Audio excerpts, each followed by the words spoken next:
Drama की starting होती है दो बहनों से जो कि टोटली अपोजिट होती है। एक का नाम था शोयन जो कि ओवरवेट लड़की होती है और सिंगिंग में अच्छी होती है, पर अपने बिग साइज की मदद से कभी भी सिंगिंग ऑडिशन में सेलेक्ट नहीं हो पाती है। शोयन को स्कूल में भी काफ़ी बुली किया जाता है इसके बिग साइज की मदद से, जिसकी मदद से उसका सेल्फ कॉन्फिडेंस ख़त्म हो चुका होता है। और शोयन का एक हाई स्कूल क्रश भी होता है, पर वो भी बाकी की तरह उसे बुली किया करता है। वहीं सिया एक ब्यूटीफुल एक्ट्रेस, मॉडल और सिंगर होती है और बहुत पॉपुलर भी होती है, पर घमंडी टाइप की होती है और एक मिरेकल गर्ल्स ग्रुप के मेंबर होती है। पर सिया कभी भी अपनी सिस्टर को उसके बिग साइज की मदद से एक्सेप्ट नहीं कर पाई होती है और जब भी उसका कोई इंटरव्यू होता है तो वो शोयन को अंदर ही रहने के लिए बोलती है और सभी अपने फैंस से हाइड रखती है उसे। और इन लोगों की लाइफ चल ही रही होती है कि बीच में आ जाता है एक ट्विस्ट। एक दिन शोयन का डॉगी कहीं पर भाग जाता है तो शोयन उसे ढूंढने लग जाती है और ढूंढते ढूंढते रात हो जाती है और फाइनली उसे अपना डॉगी मिल जाता है और पास ही में उसे एक बेहोश लेडी भी मिलती है। तो वो उसका हेल्प करने की सोचती है, तो उसकी हेल्प करती है, पर वो लेडी कोई नॉर्मल लेडी नहीं होती है, वो एक मिस्टीरियस टेयर गार्ड की एक लीडर होती है। और वो शोयन का फेस देखकर ही पता कर लेती है शोयन काफ़ी सैड और परेशान टाइप की लड़की है, तो वो शोयन का हेल्प करने की सोचती है। और वो लेडी शोयन को एक पैरेट कार लेकर विश मांगने के लिए कहती है और शोयन को ये सब में बिलीव नहीं था, लेकिन फिर भी वो विश मांगती है कि अगर ऐसा हो तो क्यों ना उसकी और उसकी सिस्टर की बॉडी एक्सचेंज हो जाए। और टेयर मास्टर एक लॉकर देती है और बोलती है अगर तुम्हें कोई भी परेशानी हुई तो तुम मेरे पास आ सकती हो। और शोयन घर जा ही रही होती है कि तभी वो बेहोश हो जाती है और शिया डांस प्रैक्टिस करते करते वो भी बेहोश हो जाती है। तो दोनों को सेम हॉस्पिटल में एडमिट किया जाता है और जब दोनों उठते हैं तो फिर दोनों शॉक हो जाते हैं क्योंकि उन दोनों की बॉडी एक्सचेंज हो गई थी। और शोयन शिया को पूरी कहानी बताती है। जब दोनों टेरर मास्टर के घर जाते हैं तो उन्हें पता चलता है कि टेरर मास्टर 30 डेज़ के लिए वैकेशन पे गई हुई होती है। फिर दोनों ही इस सिचुएशन को एक्सेप्ट कर लेती है और एक दूसरे को समझने की कोशिश करती है। नेक्स्ट डे शिया शोयन के स्कूल जाती है और काफ़ी हैप्पी भी होती है क्योंकि शिया को ना डाइटिंग करनी है ना ही कोई डांस प्रैक्टिस। तभी शोयन के क्लासमेट उसे परेशान करते हैं, पर शिया उन्हें कुछ नहीं कह पाती है क्योंकि उसकी बहन ने उसे कोई भी काम बिगाड़ने के लिए मना किया था। वहीं शोयन शिया के स्टूडियो जाती है पर शिया की तरह बिहेव और डांस नहीं कर पाती है क्योंकि उसमें पहले से ही सेल्फ कॉन्फिडेंस कमी थी। फिर वो रियलाइज़ करती है कि कैसे वो अपने कमरे में डांस और सिंगिंग करती थी।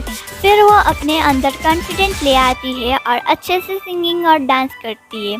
उसकी सिंगिंग सिया से भी इतनी अच्छी होती है कि वहाँ एक दूसरा सिंगर हैमजंग भी उसका फ़ैन हो जाता है। और शोयन अपनी परफॉर्मेंस देकर स्टेज से उतर ही रही थी कि उसका पैर फिसल जाता है और उस दिन के बाद हेजंग को शियांग से वन साइडेड लव हो जाता है और वह शियांग को उसके साथ ड्यूट करने के लिए बोलता है और यहीं से शुरू हो जाती है उन दोनों की दोस्ती, फ्रेंडशिप और फ्रेंडशिप से लव। बट ये लोग अपने लव रिलेशन को हाइड रखते हैं।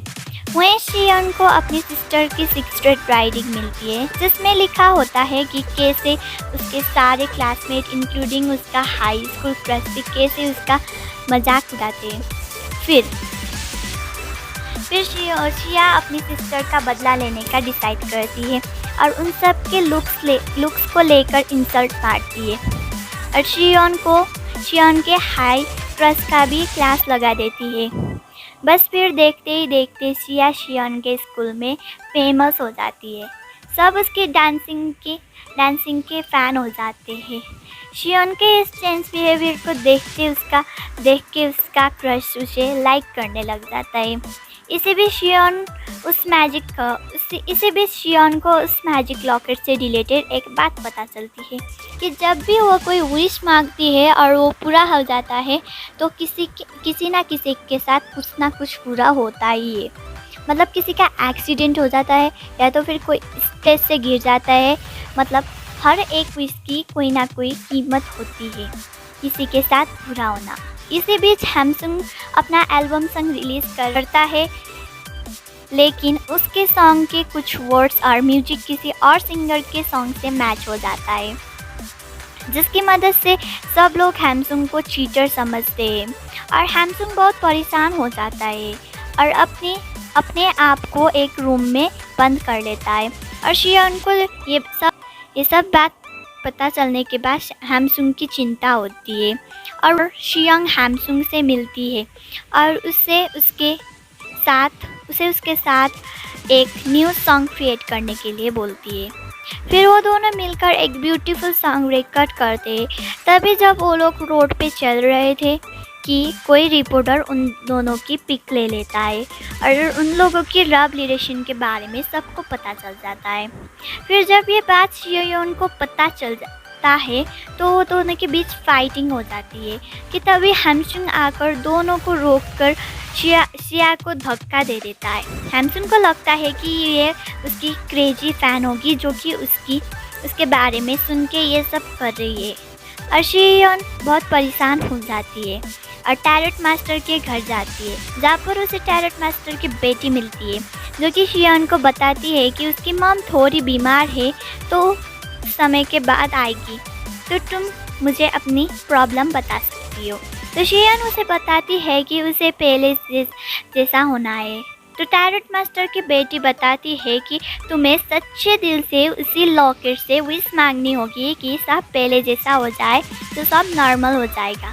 तो शिया और शियोन दोनों विश करती है कि दोनों की साउल फिर से एक्सचेंज हो जाए। पर जब वो दोनों सुबह उठती है तो फिर कुछ भी चेंज नहीं हुआ होता है। फिर दोनों ही एक दूसरे के लाइफ को एक्सेप्ट कर लेते हैं कि एक दिन जब शिया रोड पे क्रॉस कर रही थी कि तभी उसका एक्सीडेंट होने वाला होता है। तो शियोन शिया को बचाने के लिए जाती है पर दोनों का एक्सीडेंट हो जाते हैं। तो जब दोनों उठते हैं तो उन लोगों के साउल चेंज हो चुके थे और टैरोट मास्टर भी आ चुकी थी। फिर शिया हैमसंग से ब्रेकअप कर लेती है और शियोन की मुलाकात अपनी हाई स्कूल क्रश से होती है। तो वो उसे सॉरी बोलता है और उसे फ्रेंडशिप करने के लिए बोलता है, पर शियोन उसे रिजेक्ट कर लेती है बिकॉज वो अभी भी हैमसंग को ही लाइक करती है। और शियोन शिया के बीच भी सब कुछ पहले से बेटर हो जाता है। तो शिया शियोन को सिंगिंग ऑडिशन देने के लिए फोर्स करती है, जहाँ का जज और कोई ने हैमसंग होता है। तो जब शियोन सिंगिंग स्टार्ट करती है तो वो वही सॉन्ग गाती है जो कि शियोंग और हैमसंग ने रिकॉर्ड किया था। तो वो सॉन्ग सुनने के बाद हैमसंग बोलता है, मैंने तुम्हें ढूंढ लिया। तो इसी के साथ ये ड्रामा की एंडिंग होती है। अगर आप लोगों को वीडियो अच्छी लगी हो तो फिर लाइक कर दीजिए और मेरे चैनल को सब्सक्राइब कर दीजिए। फिर मिलेंगे नेक्स्ट ड्रामा पे, तब के लिए बाय बाय।